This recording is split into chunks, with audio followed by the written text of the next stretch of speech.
ಒಂದು ಬೌಲರ್ಗಳನ್ನು ಇಂಪ್ರೂವ್ ಮಾಡಿತು, ಬ್ಯಾಟರ್ಗಳನ್ನು ಇಂಪ್ರೂವ್ ಮಾಡಿತು, ಜೊತೆಗೆ ಇದರ ಜೊತೆಗೆ ಫೀಲ್ಡಿಂಗು ಸಾಕಷ್ಟು ಇಂಪ್ರೂವ್ಮೆಂಟ್ ಆಯಿತು. ಮೊದಲು ಇಡೀ ಟೀಮ್ದಲ್ಲಿ ಒಬ್ಬರು ಇಬ್ಬರು ಏಕನಾಥ್ ಸೋಲ್ಕರು ಅಂಥವ್ರು ಕೆಲವೊಬ್ರು ಇರ್ತಿದ್ರು ಅಷ್ಟೇ. ಅವರು ಫೀಲ್ಡಿಂಗ್ ಉಳಿದವ್ರು ಎಲ್ಲರೂ ಸುಮ್ಮನೆ ಬಾಲ್ ಜೋರು ಹೊಡೆದ್ಕೊಂಡು ಸುಮ್ಮನೆ ಹೋಗಿ ಕೈ ತಂದು ಕೊಡೋದು ಅಷ್ಟು ಅನ್ನೋಂಥ ಪರಿಸ್ಥಿತಿ ಇತ್ತು. ಯಾಕಂದ್ರೆ 5 ದಿನಗಳವರೆಗೆ ಆಡೋದಿತ್ತು ಅದು. ಹೀಗಾಗಿ ದಣಿತಾ ಇತ್ತು ಶರೀರ, ಸಹಜವಾಗಿ ಒಂದು ಲೇಜಿನೆಸ್ ಬರ್ತಾಯಿತ್ತಲ್ಲ. ಇವತ್ತು ಅದಿಲ್ಲ. ಇವತ್ತು ಭಾಳಷ್ಟು ಇಂಪ್ರೂವ್ಮೆಂಟ್ ಆಗಿದ್ದಾವೆ. ಈ ಸಣ್ಣ ಒಂದು ಕ್ಯಾಚ್ ಡ್ರಾಪ್ ಆದರೂ ಸಹಿತ ದೊಡ್ಡ ಪ್ರಮಾಣದಲ್ಲಿ ತೋರಿಸುವಂಥ, ಅವ್ರಿಗೆ ಇನ್ನಷ್ಟು ಪ್ರೆಷರ್ ತರುವಂಥ ಆಟಗಳು ಇವತ್ತು. ಕ್ರಿಕೆಟ್ ಅಂದರೆ ಇವತ್ತು ಪ್ರೆಷರೈಸಿಂಗ್, ಒತ್ತಡಕ್ಕೊಳಗಾಗುವಂಥ ಆಟ ಆಗಿಬಿಟ್ಟದ.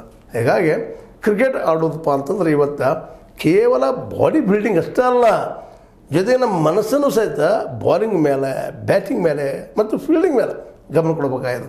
ಹೀಗಾಗಿ ಫೀಲ್ಡಿಂಗು ಸಾಕಷ್ಟು ಇಂಪ್ರೂವ್ ಆಗಿದೆ ರೀ. ಬೌಂಡ್ರಿಗಳಾಗಲಿ, ಸಿಕ್ಸರ್ಗಳಾಗಲಿ ಮೊದಲಿಗಿಂತ ಜೋರಾಗಿ ಹೋಗ್ತಾ ಇಲ್ಲ. ಯಾಕಂದರೆ ಬಾಲರ್ ಪ್ಲಸ್ ಬ್ಯಾಟರ್ ಇಬ್ಬರು ಮಿಡ್ಮಿಡ್ ತೋರಿಸ್ತಾ ಇದ್ದಾರೆ. ಹೀಗಾಗಿ ಆಟದ ಒಂದು ವರ್ತನೆ ಏನಾಗಿದೆ ಅಂದರೆ ಸೋಲು ಗೆಲುವಿನಲ್ಲಿ ಎಂಡ್ ಆಗುವಂಥದ್ದು. ಸೋತರೆ ಸೋಲ್ಬೇಕು, ಗೆದ್ದರೆ ಗೆಲ್ಲಬೇಕು.